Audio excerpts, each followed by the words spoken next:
To define the cracks of the wine glass, you will use the RBD Material Fracture node to break up the curved shape.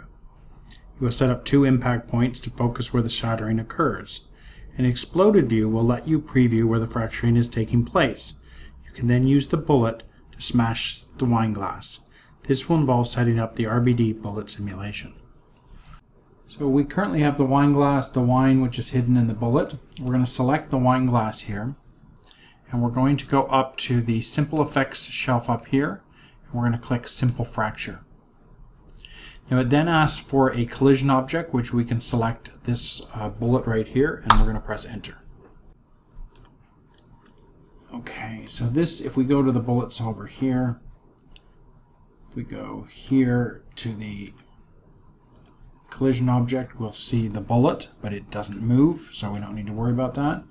We've got the fractured object here, which then, or the wine glass, which then goes into a material fracture. We can see how that works.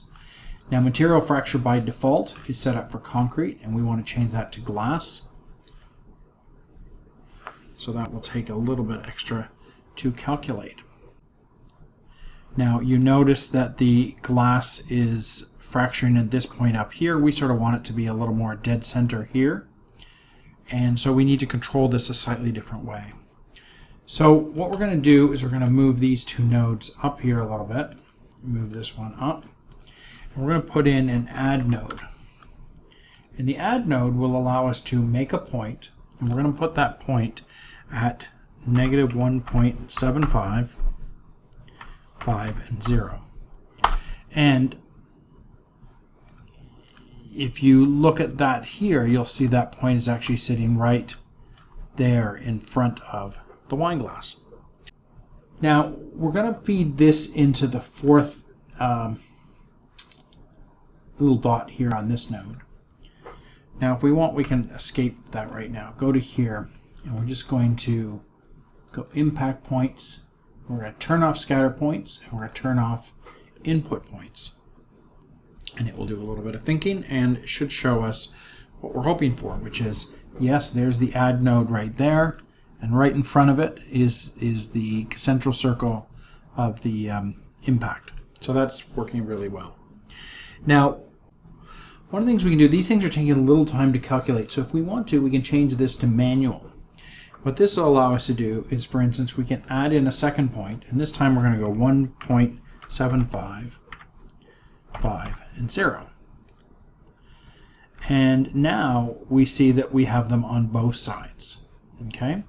So we go back to the material fracture here, and we press Update. And that update will think about it and go and handle both of those sides. And there we go. You see we've got a radial crack there. So that way the bullet goes right through really quickly and smashes both sides. So let's just go on the general settings for this. We'll go to cracks. We'll set this to 30 and this seed to 5. That should give us what we're looking for. Go to the chipping tab and enable chipping, and go to the detail, and here we're going to use convex decomposition. Now we're going to forcibly update that again, and it will think through and give us the new layout for that. So you're getting slightly different cracks. It's working a little differently. So now we're going to go into here and put an exploded view node down. We're going to feed that into there, and we're going to do a manual. And what that does is that gives us this, and you see moving this doesn't work, so we could take this back to auto update if we want, and then we can sort of see this is where the smashing will occur on this particular object. Now, one of the things that's going on is the stem is sort of smashing. We'd like to cut that a little bit. So we can do that before here by, let's put down a Boolean node. We're going to place it here, set this, and we'll put that right in there. We're then going to tab in a grid. We're going to feed that in there. And the grid we're going to place at, make it 3, 3, and we're going to put it up 2.5 up in that direction. And let's rotate it a little bit. So just a little bit in this angle. Okay. So if you look at the Boolean, it's subtracting from there. What we really want to do is do something called shatter, which will keep both sides, and then we'll be able to work with those. And if we want to, we can go back to the exploded view here. We'll have to do some thinking. Let's go calculate the material fracture based on this new.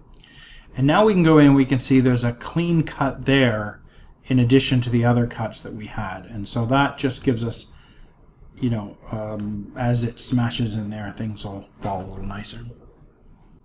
Okay, so now let's go specifically to the RBD solver node.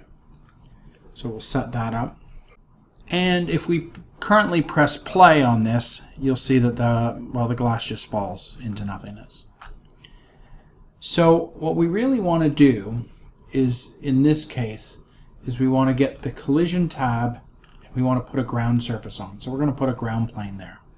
And we don't really need to see it, so we'll go to visualization and we'll turn that off. So it's still there, but anyway, it's not going to have effect. And if we press play right now, you'll see the glass is just sort of sitting there. And that's fine because it hasn't been impacted by anything yet. So let's go to these global options in the corner here. And we want to set the end frame to 50. Enter. See that in the timeline. Close. And we're going to set this first one to 10. So what this means is we're only going to focus on the first 10 frames for now, but later we'll expand that out to 50 frames. Now, if we want something to happen, what we need is we need that bullet to actually be animated. So we're going to go back up to here, and the wine is hidden, which is good. We won't worry about that right now. The fracture of that, no, you know, we'll leave that open. Actually, what we'll do here is we'll just set this to the original wine glass there, so we can make some creative decisions, and then we'll fix that in a second. So we've got a bullet sitting over there, and we can select that. And at frame 1, we're going to press Alt to keyframe that. We're then going to move to frame 10, change this to 70, and then Alt. So there we go. So there's the bullet moving in time. Now, if we go to our animation editor, let's select the bullet again, press H, and we don't want it to speed up and slow down. We just want a nice linear motion right through. So that fixes that. So let's go into this fracture object again, and now we are going to go to the fracture solver, set that display, and we're going to press play. And nothing's happening. And there's a couple of reasons for that. One is that this shouldn't be animated, it should be deforming. And so if we go back to here and we press play, you'll see the bullet is now going through, it's actually animating. But it's not hitting anything. And why is that? Well, if you go through the different frames, okay, it's outside there. In this frame, it's sitting right inside. And in this frame, it's out here. So it never actually makes contact with the surface because it just skips right. It's like jumping from frame to frame frame to frame with not anything in between. So the way we deal with that is we are going to, actually before we do that, we're going to just bump up this padding here. We're going to go 2.5. We want something a little bit more impactful there, and we want bounce of 0.8 to go there. So we'll do that before we go to the next tab. We go to the setup, we have something called global substeps. And this is where we go and say, you know what, don't just calculate every frame, calculate 20 times per frame. So now there'll be the chance of the impact point of the bullet hitting the glass because we've got that working properly. Okay, so now that we have that, we can go and test that out and see how that's working. There we go. It smashes that, and we're getting definitely more smashing going on with the wine glass. Great. And if we want to get a little closer with that, we can sort of see it from this point of view. Okay. Now you notice it just smashes a little bit before it hits frame 10. That's exactly what we want, because later we're going to retime it to explode and then come back sort of using bullet time.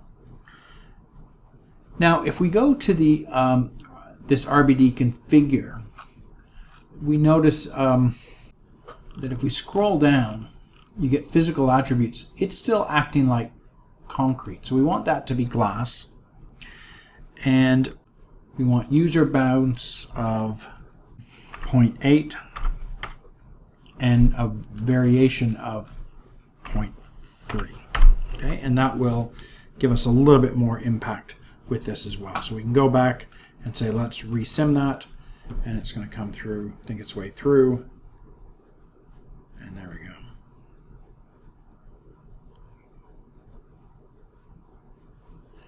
Okay, and because we have different nodes selected, if we just go there, we can see, there we go. Now, in order to work with this, what we want to do is we want to go to this Fracture IO node. And in this case, we're going to change the name of this to Wineglass Sim. And we're going to go / Wineglass. Okay, so because of that, we'll have a directory, and then in there will be the sim that we work with. And we're going to right click on here and say delete channels, and we're only going to go 1 to 10. So we're only going to simulate from 1 to 10, which is all we're worried about right now. And we are going to save this to disk. And now what it does, it saves it and then loads it, so you actually can now scrub through this and get a feel for how that's working. So that's great. So now let's put in a null node, and we're going to call this glass sim out and set the display flag. And that will give us our wine glass fracture. And we can just press play to feel that again. Okay. So the next thing we're going to do is we're going to add in the simulation of the fluid and have it interact with both the bullet and with the wine glass fragments. And from there, put together our simulation. So see you then.